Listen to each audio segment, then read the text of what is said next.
আসসালামু আলাইকুম। ওয়ালাইকুম সালাম। ভালো আছেন ভাই? আলহামদুলিল্লাহ ভালো। ভাইয়ের নাম? শেখ ফরিদ ভাই। ভাইয়ের বাড়ি কোথায়? সুবর্ণচর। একটু জোরে বলতে হবে, হ্যাঁ? সুবর্ণচর না? আর আমরা যেখানটাতে আসছি এই জায়গাটার নাম কি? এটা চরপোয়া। চরকুয়াদ। এটা হচ্ছে সোনাগাজী সোনাগাজী। ফেনীতে না? হ্যাঁ। আচ্ছা, এবছর এইখানটাতে আপনি কতটুকু জমিতে তরমুজ চাষাবাদ হয়েছে? এটা ধরেন না 40-42 কেজি হবে। 40-42 কানি। এটা হচ্ছে ফেনীর হিসাব অনুযায়ী হ্যাঁ। 120-এ মনে হয় কানি নাকি এখানে? এটা 120 কানি। 120-এ কানি। তাহলে এখানে প্রায় 40 থেকে 42 কানি। জি জি। আচ্ছা, যে জাতটা লাগাইছেন এটা কি জাতের তরমুজ? এটা লাগাইছি ড্রাগন 3 লাগাইছি আর বিট বস জাম্বু আছে। গ্লোরি জাম্বু, বিগ বস আর হচ্ছে ড্রাগন কিং। ড্রাগন 3। আপনার জমিটার গাছের বয়স কতদিন হয়েছে? গাছের বয়স হয় ধরেন না 3 মাস বাড়াইছি। 3 মাস, মানে 90 দিন হয়ে গেছে।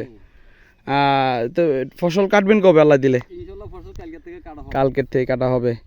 তো এটা কি নিজে মানে নিজে বাজারজাত করতেছেন না ব্যাপারীর কাছে বিক্রি করে? এটা ব্যবহারিতে বিক্রি করি ফেলেছি। ব্যাপারীর কাছে। তাহলে এই 42 কানি কত টাকা বিক্রি করলেন? এই 42 কানি 80 লাখ বেশি। মাশাআল্লাহ মাশাআল্লাহ। এই 42 কানিতে আপনার খরচ হয়েছে কতটুকু? 42 কানি খরচ হয়েছে ধরেন না 30-32। 30-32। নয় 30 যাইব। আচ্ছা, তাহলে প্রায় কত টাকা? 30 বসে যাইব বাগানে। যাক যাক, তো মাশাআল্লাহ খুব ভালো পরিমাণ লাভ হচ্ছে। আপনি কি প্রতি বছরে এই ড্রাগন কিং জাত? আমি তরমুজ করি হইতে আমি ড্রাগন কিং আমি বেশি লাগাই। ড্রাগন কিং এর উপরে আমার নির্ভর ড্রাগন কিং আমি প্রতি বছর লাগাই। তাই না? জি জি। এই যে এখানে আপনার দেখতেছি মাশাআল্লাহ, সাইড এখানে এই মাঝখানেরটা বা সাইডেরটা ওজন কতটুকু হবে এটা দেখেন তো ভাই। এটা ধর না 8-10 কেজি। 8-10 কেজি মাশাআল্লাহ। এইটা হলে তো আপনারা খুশি নাকি? এইটাই হলো এটা কালারটার সব ঠিকঠাক আছে না? আছে। আর মিষ্টি কেমন বলছো? মিষ্টি ফাইন। মিষ্টি ফাইন না? জি। আপনার দেখা দেখি আশেপাশের কৃষক কিছু বলছে যে এবছর কেমন ফলন হইলো, কি অবস্থা? না বলতে কো ভালো ফলন হয়েছে আলহামদুলিল্লাহ। তাই তারা কি আগ্রহ প্রকাশ করছে? হ্যাঁ অবশ্যই।